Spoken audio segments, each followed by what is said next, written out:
Happy birthday, USFL. Happy birthday to you. Well, they're not exactly Boy George and the Culture Club, are they? No, but they had some real cute outfits. Hot tank! Pretty good, huh? Footballs aren't the only thing that'll be flying this weekend, and if you can get out, you can even catch some of that action.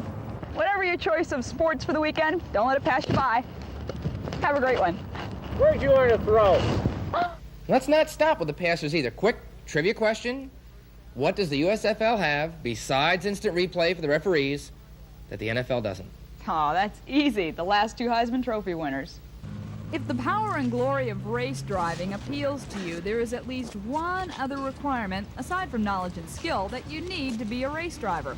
A rich father, because it takes a lot of money nowadays to enter these cars, and a lot of years of experience, and I think it's like any sport, you have to start at the bottom and be able to spend a lot of time, a lot of hours learning things and work your way up to the driver's seat.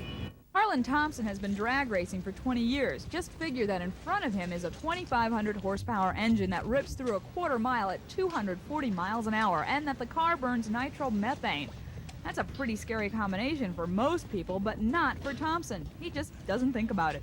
Never let it enter my mind at all. If I did, I wouldn't get in it.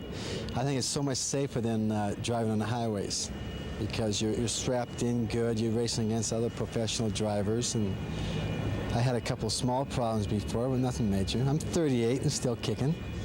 38 isn't over the hill in a lot of cases, but retirement might be in the wind, because for some athletes, 38 is, well, old.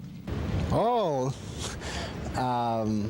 maybe a little bit, but not really. If you happen to look around nowadays, the top winners in almost all the different racing cars are older men. 38's young. I see them up in their 40s. Oh, you even see, I look at the Al Unser, the A.J. Floyds, they're still hanging in there. They're a lot older than I am. Well, I think you make up for the little bit of reaction time that you lose with the knowledge and the experiment of driving the car and how they handle. That makes up for it. You still got the advantage on the younger guy. They say old drag racers never die. They just burn out. Air Force Sergeant Jane Hendricks, AFN Sports.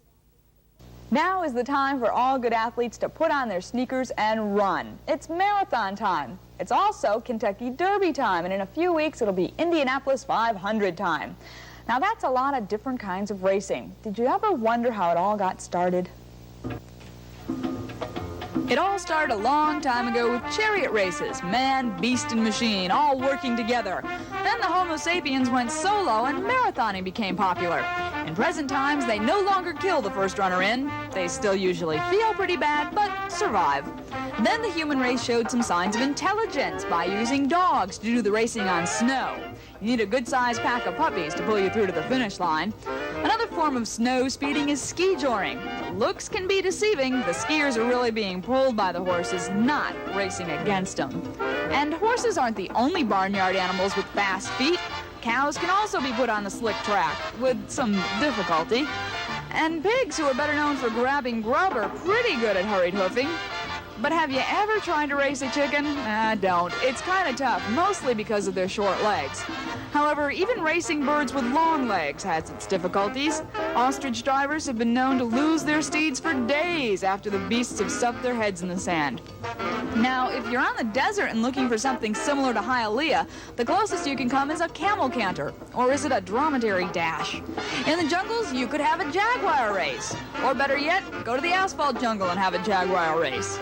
Or how about a gator race? That stands for Great American Truck Race. If that's not fast enough for you, how about a Jedi Knight or a TIE Fighter drag? Back on Earth, this man used a jetliner to race across an ocean for a doll.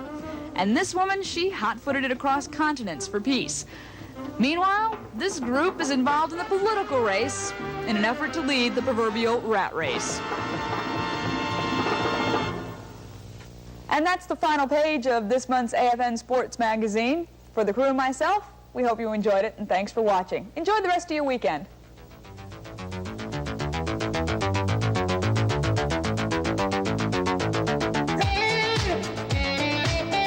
If you haven't heard yet, the San Diego Padres won the National League pennant, and the Detroit Tigers walked away with the American League flag. And tonight, the World Series starts in San Diego. On the mound, Tiger tamer Sparky Anderson will send out his ace right-hander, Jack Morris. And San Diego skipper Dick Williams will counter with southpaw Mark Thurman. And since this is an even-numbered year, the Fall Classic features the designated hitter. The Padres are expected to use Kirk Bavacqua and Champ Summers, while Barbaro Garbe will step in for the Tigers tonight. The Padres forced their way into the World Series by beating the Cubs after a 2-game deficit. And after Sunday's final match, when the Padres finally earned the National League pennant, there was at least one Padre who sort of had to change his October plans. I've seen some things bad in my day here. The weather for tonight's game in San Diego is 70 and clear. Great weather for baseball. Milt Fitzwater has the local report. Well, the weather may be cloudy and overcast, but as far as baseball fans are concerned, things couldn't be any brighter. Last night on AFN Radio, you could have listened in to the NFL Monday night contest between the New York Giants and the San Francisco 49ers. But tonight you can catch a tape delay replay of the game on AFN television at 10:30. Now, if you can't wait until then, well, specialist Dan Kosmosky has highlights of the 49ers' latest win. It was supposed to be an early test to see how well the young Giants secondary could handle the pressure. But Sunday, Walter Payton led the Chicago Bears to a 20-7 win over the New Orleans Saints. Now, that was sweet, but sweeter still was the fact that sweetness surpassed Jim Brown's total career rushing record with this charge. Payton now has a total of 12,400 yards, and the football that made Walter Payton famous has a new home in the Pro Football Hall of Fame in Canton, Ohio. Records are made to be broken, not just the NFL rushing record, but also Olympic records. This year, Daley Thompson won his second straight gold medal in the decathlon. The first man to win the decathlon twice was Bob Mathias. Specialist Ron Bruschi caught up with the champion at the team forum in Berchtesgaden. Bob Mathias captured his first gold medal in the decathlon during the 48 games